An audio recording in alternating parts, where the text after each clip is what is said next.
हमने पिछले 10 साल में मेडिकल सीटों को करीब करीब 1 लाख कर दिया। आज मैं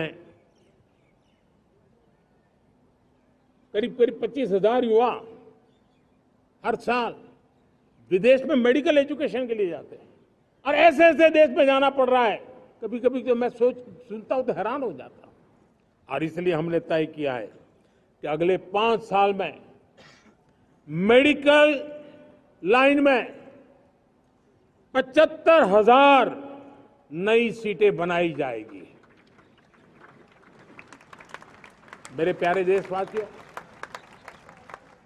विकसित भारत 2047 वो स्वस्थ भारत भी होना चाहिए, और जब स्वस्थ भारत हो तो आज जो बच्चे हैं उनके पोषण पर आज से ही ध्यान देने की जरूरत है।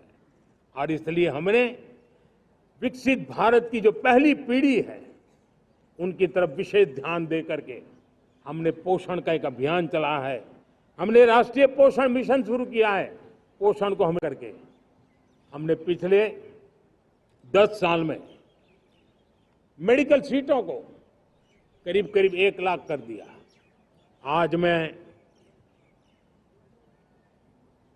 करीब करीब 25,000 युवा हर साल विदेश में मेडिकल एजुकेशन के लिए जाते हैं और ऐसे ऐसे देश में जाना पड़ रहा है, कभी कभी तो मैं सुनता हूं तो हैरान हो जाता हूं। और इसलिए हमने तय किया है कि अगले 5 साल में मेडिकल लाइन में 75,000 नई सीटें बनाई जाएगी। मेरे प्यारे देशवासियों, विकसित भारत 2047 वो स्वस्थ भारत भी होना चाहिए, और जब स्वस्थ भारत हो तो आज जो बच्चे हैं उनके पोषण पर आज से ही ध्यान देने की जरूरत है। और इसलिए हमने विकसित भारत की जो पहली पीढ़ी है उनकी तरफ विशेष ध्यान दे करके हमने पोषण का एक अभियान चला है।